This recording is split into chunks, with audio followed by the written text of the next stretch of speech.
The Roman army invades the British Isles. Those who resist the empire face total annihilation. The Romans had to go on slaughtering every living thing, including dogs, until the commander said stop.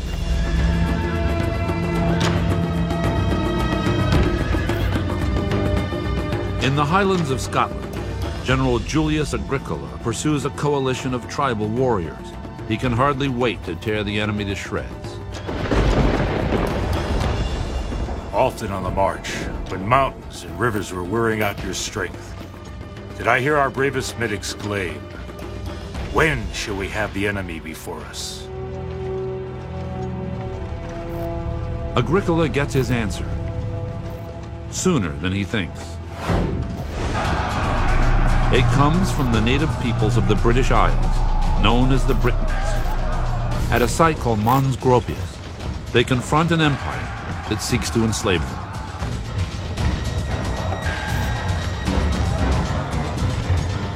The Romans are outnumbered. Each soldier will have to kill 3 Britons to survive, but that's okay with the rank and file. Death is their business, and today, business is good.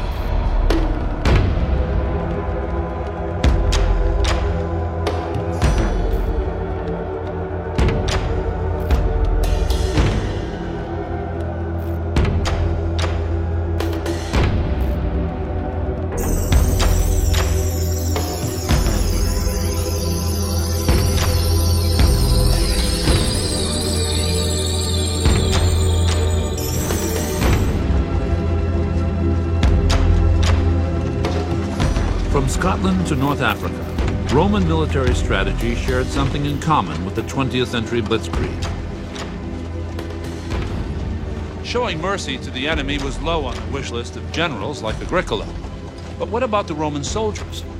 Were they men or monsters? A band of brothers, or little more than well-trained stormtroopers? Archaeologists dig for the truth at a site called Vindolanda. Among them, Andrew Burley.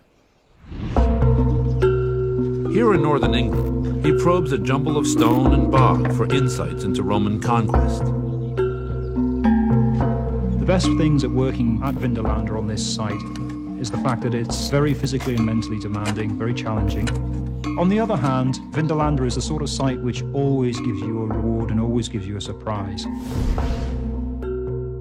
Over decades of occupation, several garrisons were constructed here, one built on top of the other. Between the slices of this Roman sandwich lies an archaeological banquet. Aqueducts feed water to an honest-to-goodness Roman bath. There's the fort's slaughterhouse, complete with a runoff gutter for blood.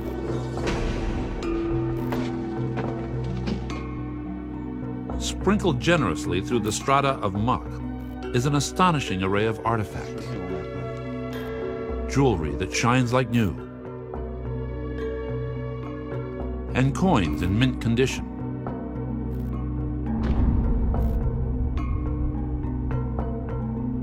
The word Vindolanda means shimmering lawn, a deceptive name for a desolate outpost at the edge of the known world.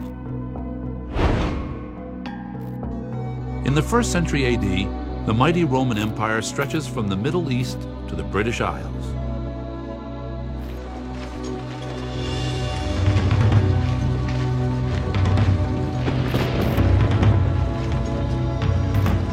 But here, in the rugged Scottish hills of Mons Gropius, the Roman advance hits the wall. 11 tribes of Briton warriors take the high ground.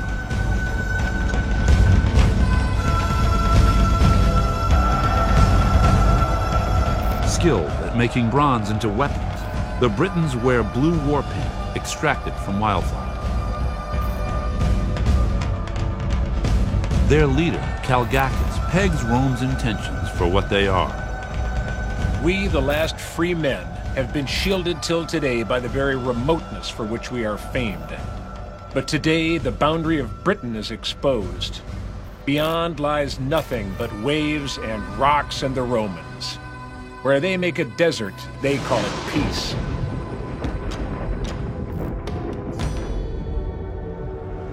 Outnumbered or not, Roman General Agricola has Calgacus's warriors exactly where he wants them. He is here now, driven from his lair, and your wishes and valor have free scope. Everything favors the conqueror.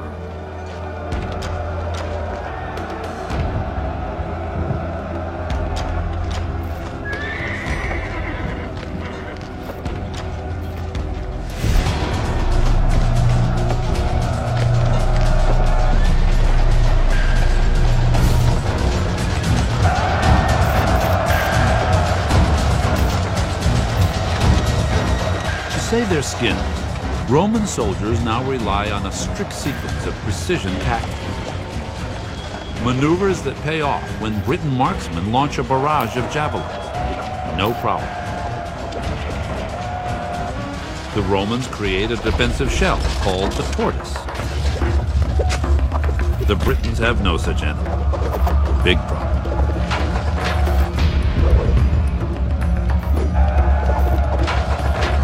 Against a highly disciplined army, luring the enemy on. This was the Roman army's great success, winning battles out in the open.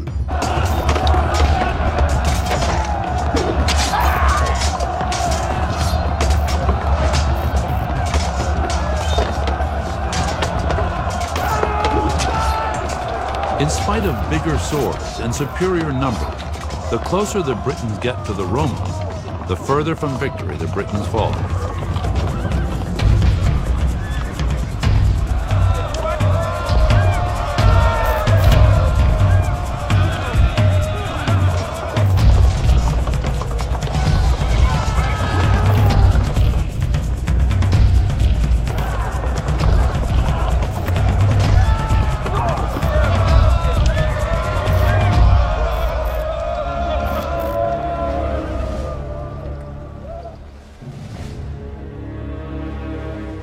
"10,000 tribesmen are slaughtered. Those who survive lay waste to their own villages, according to this account.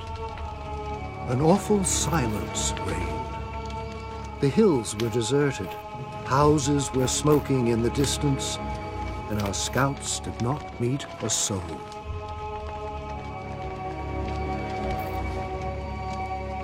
The Britons despise and fear Agricola's legions more than death itself. Retreating warriors set fire to their own homes.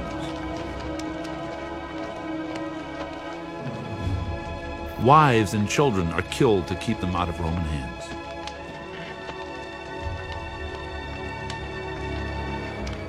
But who are these men they fear? The heartless agents of empire? Imperial robots, invincible in battle?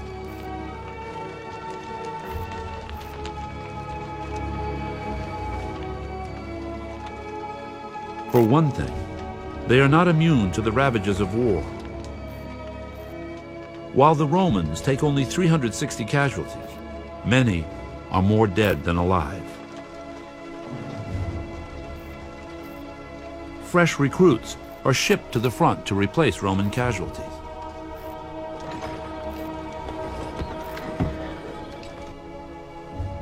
One of these soldiers, ancient records show, was named Messicus. He could have been as young as 18 and most likely was unmarried.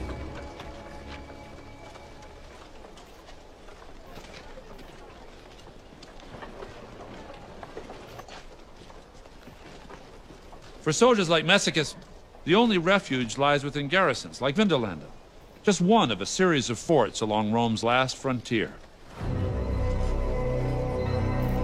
Awaiting him inside were creature comforts, dry beds and barracks, to name a few. But was there a sense of family among this band of brothers? For Andrew Burley, family has everything to do with Vindolanda. Starting in the 1930s, Burley family members have excavated the site season after season. The Burley clan is supported by a dedicated staff, volunteers, and visiting experts. Conditions here require a redefinition of the term dirt archaeology. Dirt is for wimps. Vindolanda has Frankenstein dirt, and it's always sopping wet.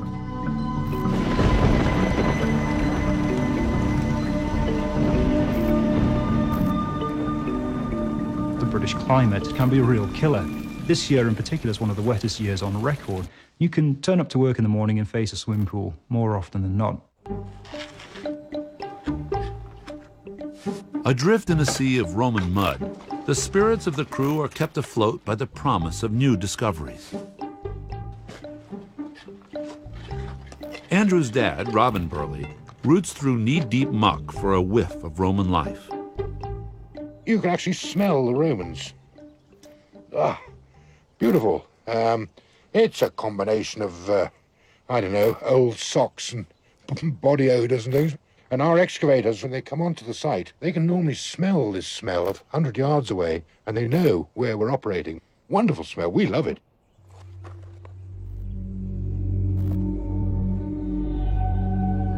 The handle from a flagon is a clue that alcohol was available, a substance that served a number of tasks. For Messicus, a big gulp of spirits helps deaden the hardships of the front lines.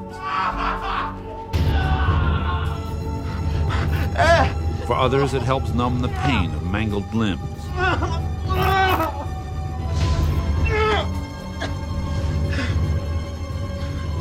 Evidence suggests opium was mixed with alcohol to create an anesthetic cocktail. A brew was potentially lethal for the patient, as the surgical procedure that followed. Among Burley's most compelling finds are medical tweezers, a silver probe to open wounds, and this bronze blade, the instrument of last resort. It was the dread of every fighting man of the empire.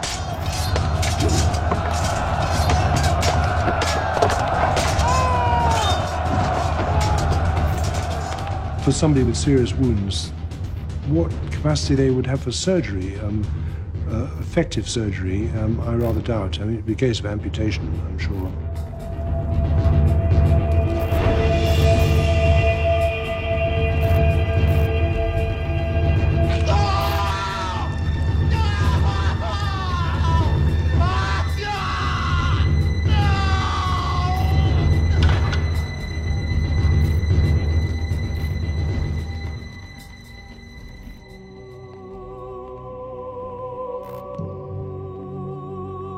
Severed limbs and the lives of men feed the insatiable fires of Roman ambition. This cruel reality was not lost on the average soldier.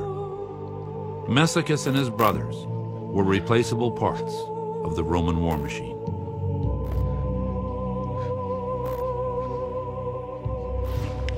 Piece by bloody piece, its inner workings and broken cogs surface at Vindolanda.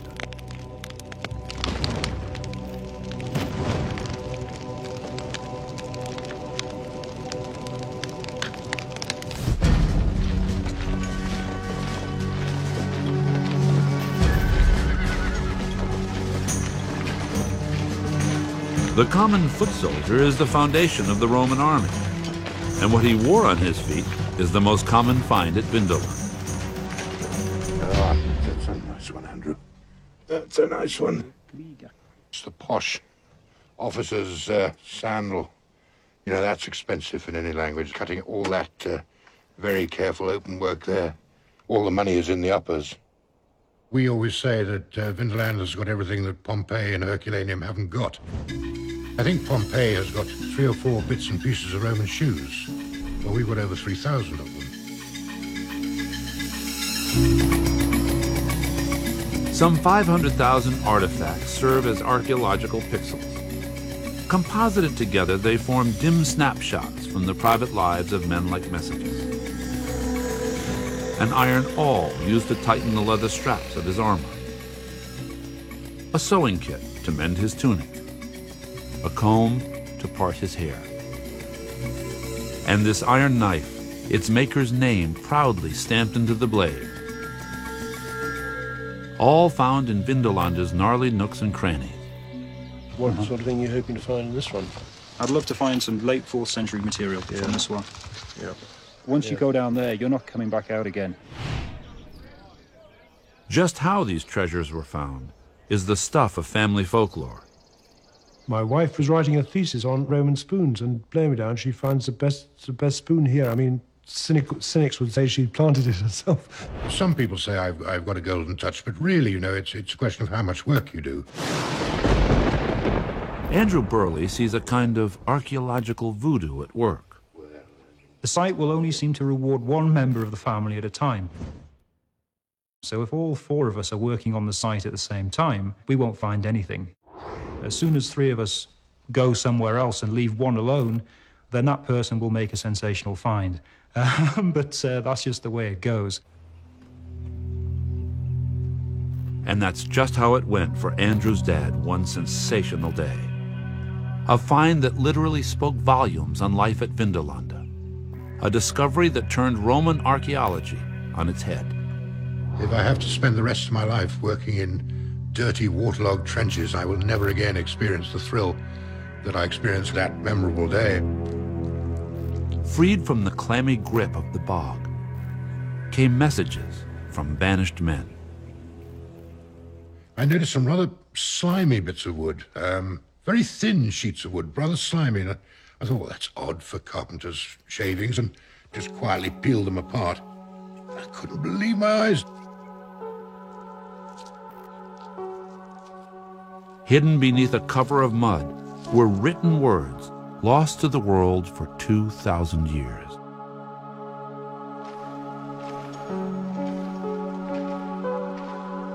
Messicus and his brothers had broken ranks with the past and delivered to archaeologists messages from a lost world.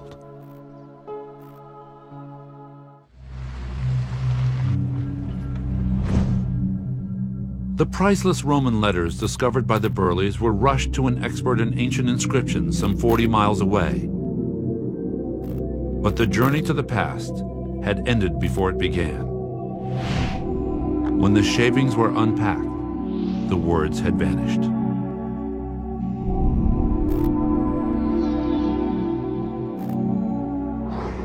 All the writing had gone. It was just absolutely blank.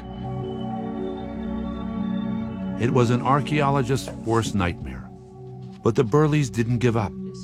A closer examination of the shavings revealed microscopic traces of carbon-based ink, a substance the Burleys could see through infrared photography.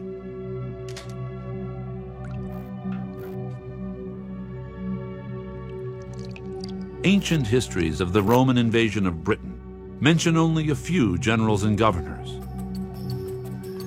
Now, written in their own hand, came the names and origins of some 600 Romans at Vindolanda.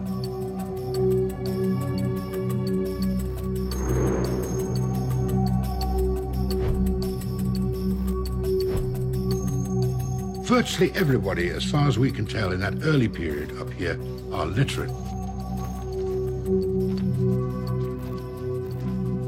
We know there was a doctor here called Marcus. And opium is one of many substances which we have got mentioned on a writing tablet. Even the soldier Messicus is heard from. I, Messicus, ask my lord that you consider me a worthy person to whom to grant leave at Coria. Writing on a thin wooden shaving with a metal stylus, Messicus begs his commanding officer for a breather. The odds are he had a brother or a close friend in another regiment that he wanted to visit and sort of go to the pub with for a few days.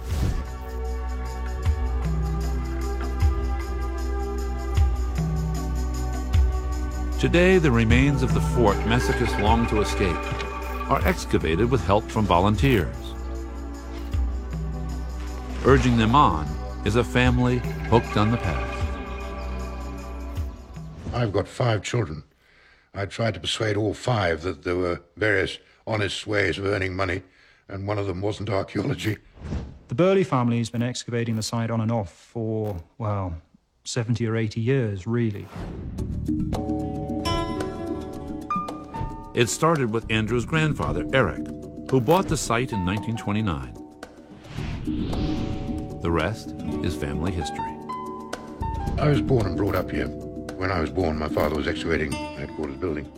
And I just loved the place, and I was always fascinated to know what was actually going on here. It certainly is a tremendous experience to find something and know that you're the first person to have touched it for the best part of 2,000 years. It's wonderful to be able to handle all of these things, the excitement when the excavation's going on. Andy, you better have a look at this. Here you go. Oh, now that is definitely an ink writing tablet that you've got there. See how thin it is? And it's got a slightly oily sheen to it. And just in the corner here, there's a little notch in the wood. And that's where they string the different leaves together. There aren't very many about. And that little thing there could rewrite history. Fantastic. Very, very, very carefully pop that into water, and then we'll get that down to the lab in a couple of hours' time. And it can start its conservation.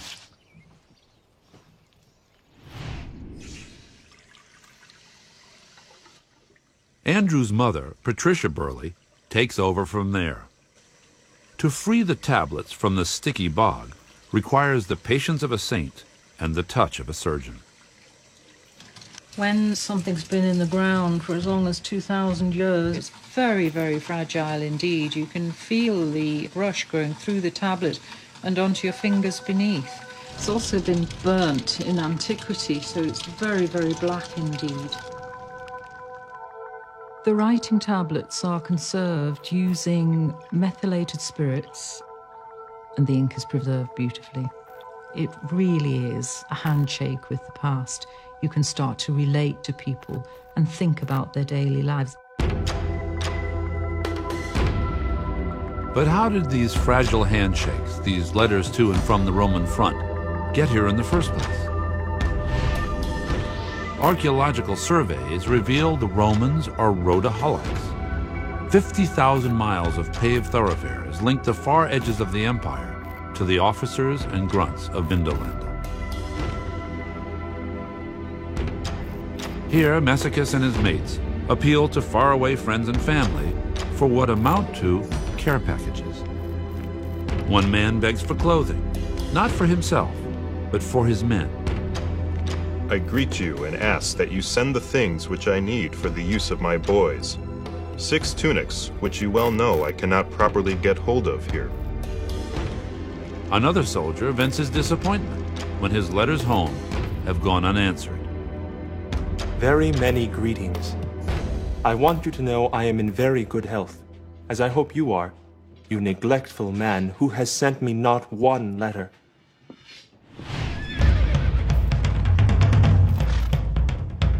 Needless to say, even the smallest of mail deliveries are major deals.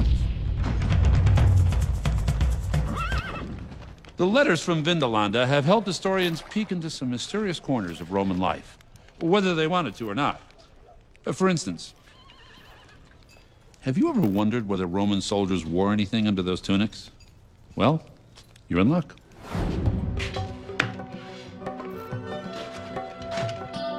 And now a letter from home answers the question once and for all. It reads as follows.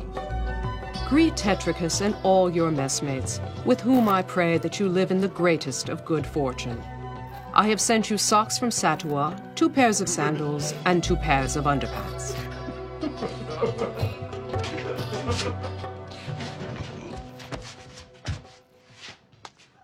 And when you get down to socks and underpants, you're getting pretty close to the nitty-gritty.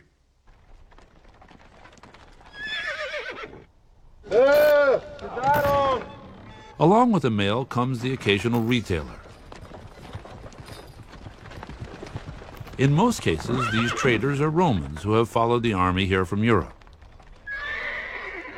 Letters found at Vindolanda show that foot soldiers had major cash flow problems. They only get paid twice a year or 3 times a year at the most. And the sort of coins they're getting paid in are the sort of coins I've got in my hand right here. Beautiful little copper alloy coins. According to one letter, without cold cash, Messicus and his brothers are plumb out of luck. Unless you send me some cash, at least 500 denarii, the result will be that I shall lose what I have laid out on deposit, and I shall be embarrassed. While Messicus struggles to make ends meet, his commanding officer, Flavius Cerealis, earns about 50 times more. We know an awful lot about him. We've got 80 or 90 of his letters now, and I can tell you his wife, his children, names of his wife, his children, his friends. One like a soap opera letter we've ever found. Letters found at Vindolanda reveal that Flavius and his men were not from Rome. In fact, they weren't even Roman. They hailed from Batavia, what is called the Netherlands today. A Roman historian said, the Batavians were like weapons and armor, only to be used in war. They had some tremendous skills which the Romans valued, like they could swim across rivers fully armed, leading their horses with them. The Romans also used them to win the Battle of Mons Graupus.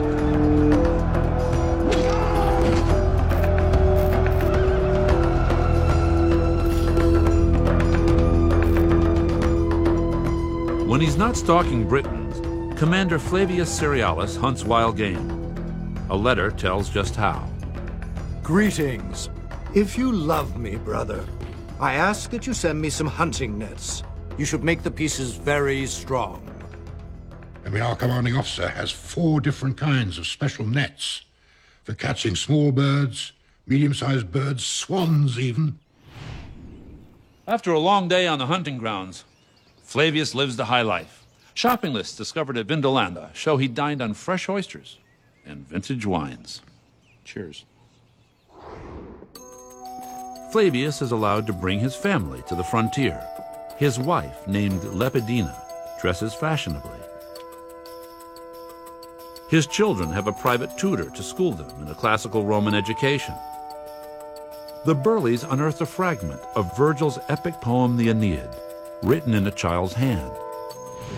Really rare. When they saw the translation, they were astonished to find something more than just a Latin lesson. The normal capital, inter ea pavidam volitens spinata, then it should have said per urbem. Then someone in totally different handwriting.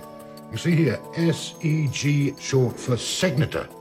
Sloppy work. He's done pretty well, poor chap, but then he's gone wrong, and no doubt he got a crack over the head from the teacher who wrote sloppy on it. While Flavius enjoys the good life, his soldiers at the fort take time off for bad behavior.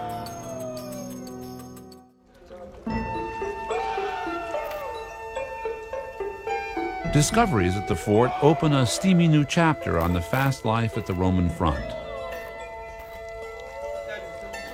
At Vindolanda, hanky-panky and personal hygiene coexist at the bathhouse. Every Roman fort worth its salt had a bathhouse. Now, bathhouses are 2 things. It's, they're obviously for bathing, but it's also where you go in your off-duty hours to let off steam. And after a hot dip, nothing hits the spot better than a brewski. An officer's letter confirms that Messicus and his pals have a powerful thirst for beer. Be well disposed toward me. My fellow soldiers have no beer. Please order some to be sent. But somewhere along the line, Vindolanda's party animals get fed up with making beer runs. A brewery is built just outside the fort. The Burleys even found inventory lists of the grains used to make beer, and the name of the brewer, Atrectus. British beer is supposed to smell absolutely disgusting, but I suppose once you've drank 9 or 10 pints, it doesn't really matter. Roman soldiers also find ways to satisfy their libidos while stationed here. At Vindolanda, it's quite clear that there were times during the day when those bars are thrown open to the civilians. There is evidence for prostitution, although they didn't call it that. Instead of calling these working girls prostitutes, Romans politely refer to them as actresses.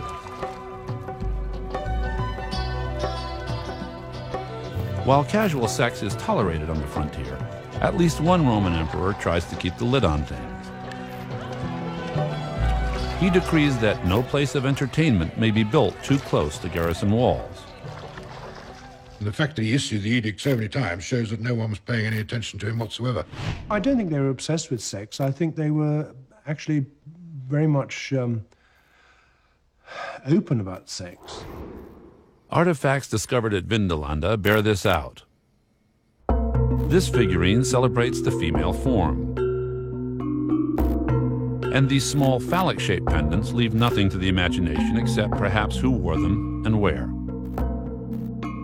This item has nothing to do with sex, but everything to do with fun and games in the bathhouse. The Roman soldiers are notorious for their gambling. We find traces of that in parts of gaming boards and, of course, dice. And it's one of those objects from the Roman period that you could pick up and use in exactly the same way today.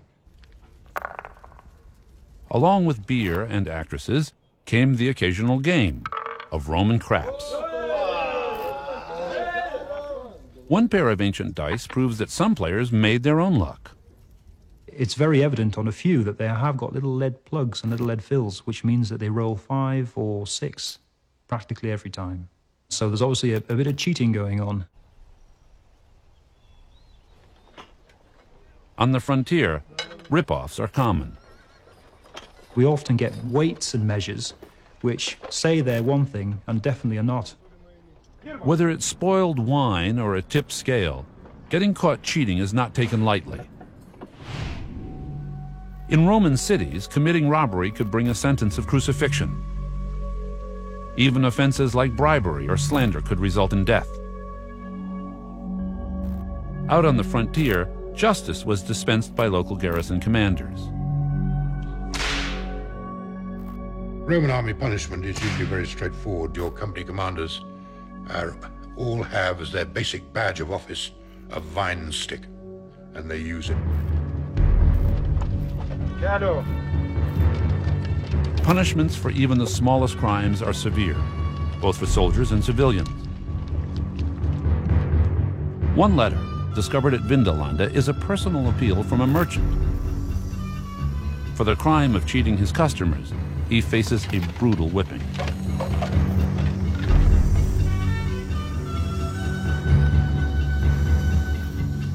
As befits an honest man, I implore your mercifulness not to allow me, a man from overseas and an innocent one, about whose good faith you may inquire, to have been bloodied by rods as if I had committed a crime.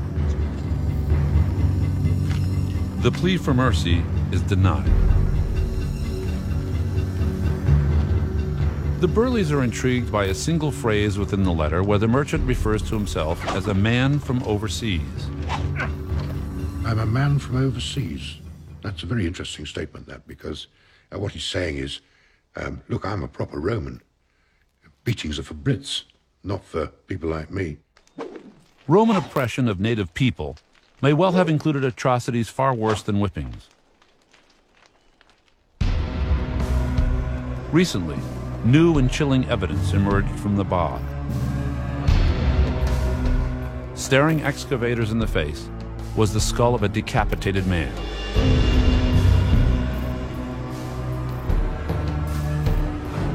A small set of almost panic swept across my face because I really wasn't expecting anything of that sort to be there.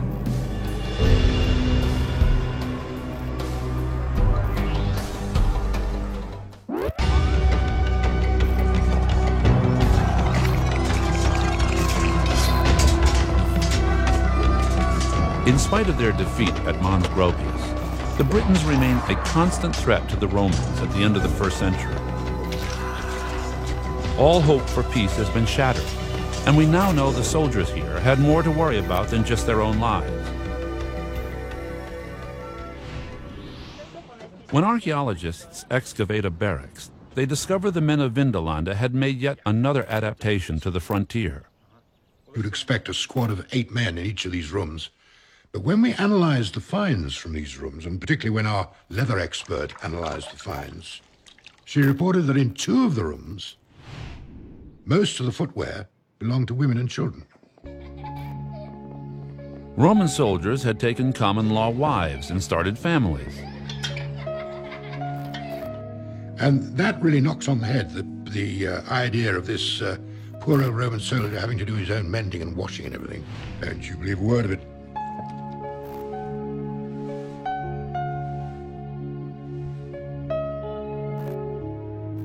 Queen of them all was Vindelanda's fashion diva, the commander's wife, Sulpicia Lepidina.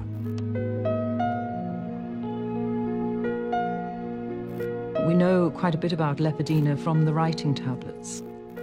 She's just a little bit vain, I think. She's got a very nice, neat foot. She has her shoes imported from a very expensive shoemaker in Gaul. Lepidina led an active social life and had close friends. A party invitation sent by the wife of the commander of a nearby fort is both sophisticated and deeply felt. Greetings. I send you a warm invitation to come to us on September 11th for my birthday celebrations, to make my day more enjoyable by your presence. Farewell, sister, my dearest soul. While Lepidina fills her social calendar, Messicus and his brothers hone their survival skills. To find the enemy's weak points, they practice with wooden mock-ups of the Long Britain swords. Javelin practice is also a must. Fixed with sharp-tempered points, their shafts bend on impact, making them difficult to pull out of a wound.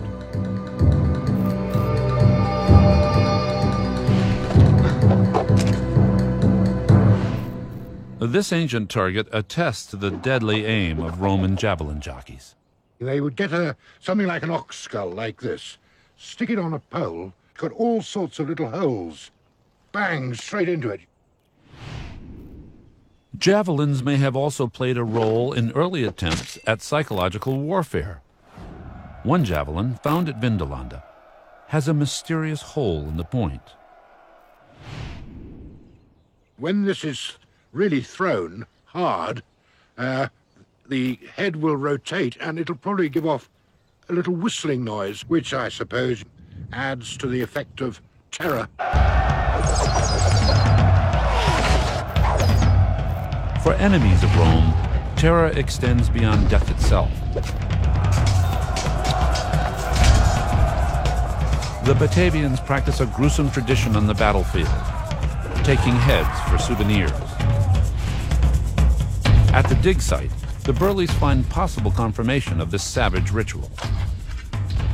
Well, you've got half a skull. Where's the other half? We're going to have it analysed, and we're going to test to see whether the person has been scalped alive and then killed, or has had the hair removed after death.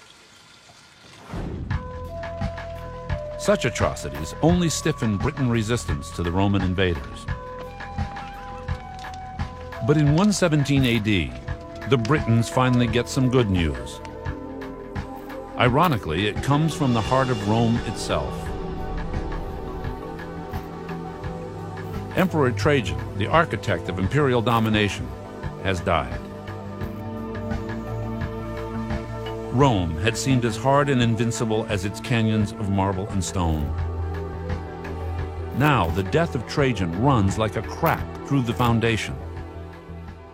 All round the frontiers, or the people on the fringes, rose against Rome or rose in rebellion, and this included the Britons.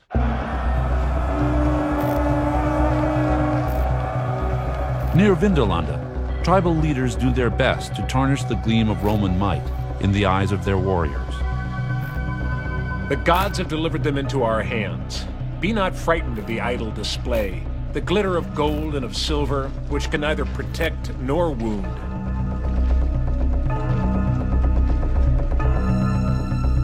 As the Britons' resistance intensifies, more complex weapons are issued to the men of Vindolanda.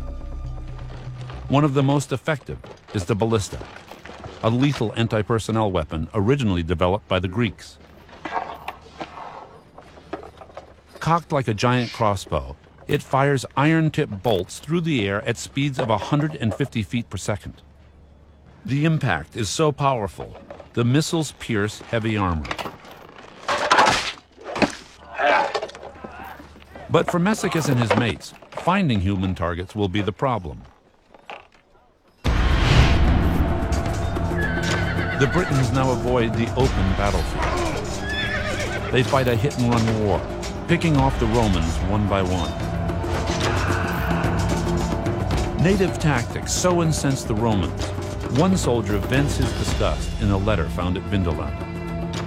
Their cavalry do not use swords, nor do the wretched Britunculi take up fixed positions in order to throw javelins. There's this extraordinary expression, a previously unknown word, Britunculi, which you have to regard as either pathetic little Brits or nasty little Brits. And then it says the little Brits can't sit up properly to hurl their javelins.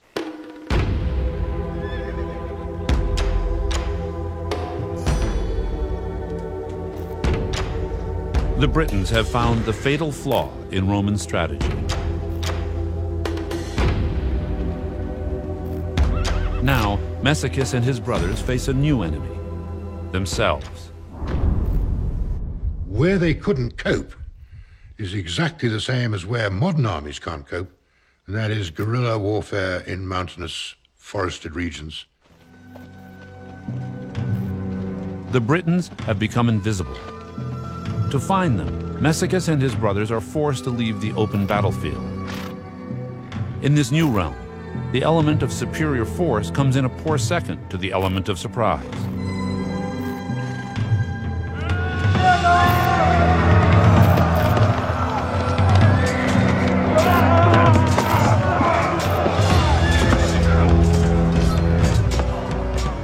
The Romans are thrown off guard by the fury of their enemy.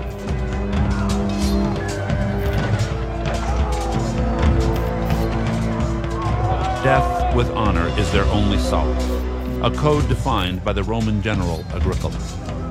Better an honorable death than a life of shame and safety. And it would be no inglorious end to perish on the extreme confines of earth and nature.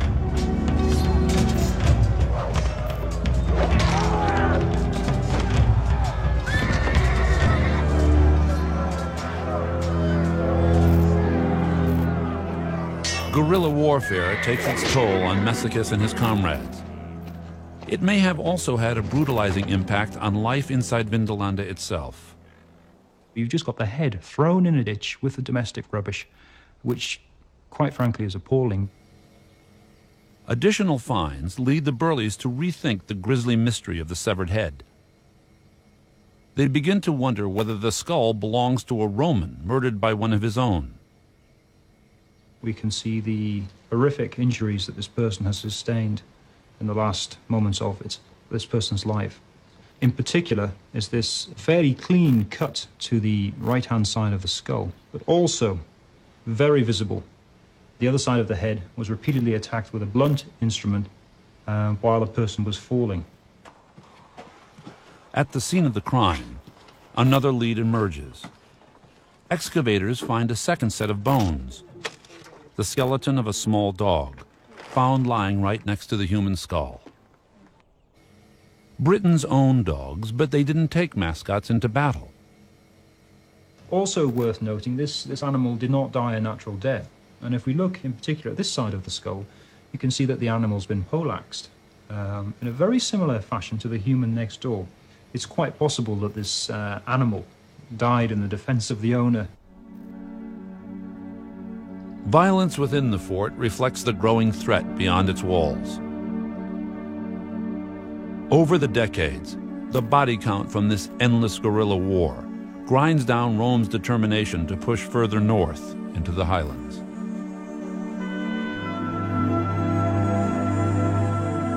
A new emperor wants to cut Rome's losses without losing face, but his colossal solution drives the men of Vindolanda up the wall.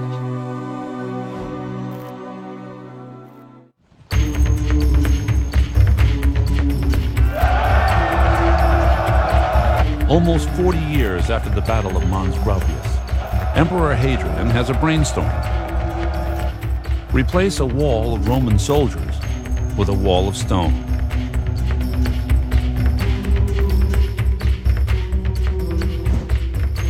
Roman casualties along the Briton front continue to escalate, so Hadrian makes an executive decision.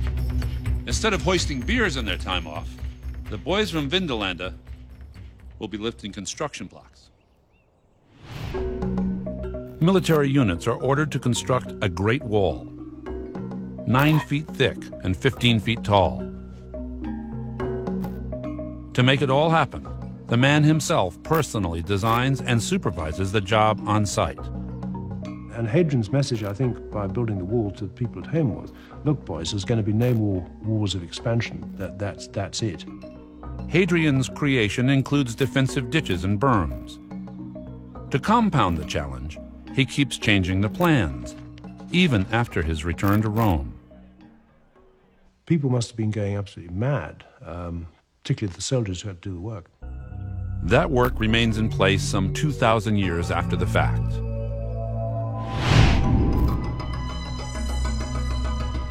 Hadrian's Wall runs 73 miles, from the Irish Sea to the North Sea. Today, it's a World Heritage Site and a mecca for cross-country hikers. But for those who built it, the wall was a great scar of stone, a monument to the lowered expectations of imperial Rome. Carved into the walls at Vindolanda is a more earthy symbol of Roman arrogance. We find an astonishing specimen 12 inches long, so pointing at the enemy, as it were, more or less meaning up yours. So rich are the finds at Vindolanda, it will take an estimated 200 years to complete the excavation. On their watch, the Burleys are more than happy to take things a day at a time. I love everything that we find, whether it's buildings or ovens or utensils, weapons, jewelry, fixtures, fittings, the whole lot. And you just wonder what's going to appear tomorrow. I think of Vindolanda as almost a person in its own right. It's like someone stepping out and shaking your hand from the past. In the end, the same delivery service that linked Lepidina to the outside world will bring the world of Vindolanda to an end. In 105 AD, the men of the garrison are ordered to ship out. The garrison and all unnecessary items must be destroyed to keep them from falling into enemy hands. The Burleys believed the men were rushed to the Danube to suppress a rebellion in what is today the country of Romania. They chuck out stuff they don't need, including their waste paper. You could tell they'd gone in a hurry because in some of the rooms there were piles of junk left on the floor. And along with this priceless junk were the letters. Too numerous to take along, too sensitive to leave behind.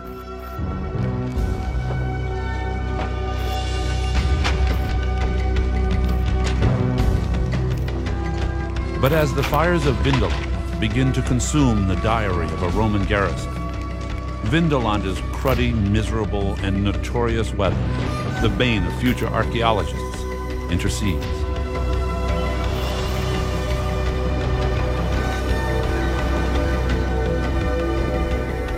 Blown free of the flames, the letters are saved from oblivion by the cold North Country rains.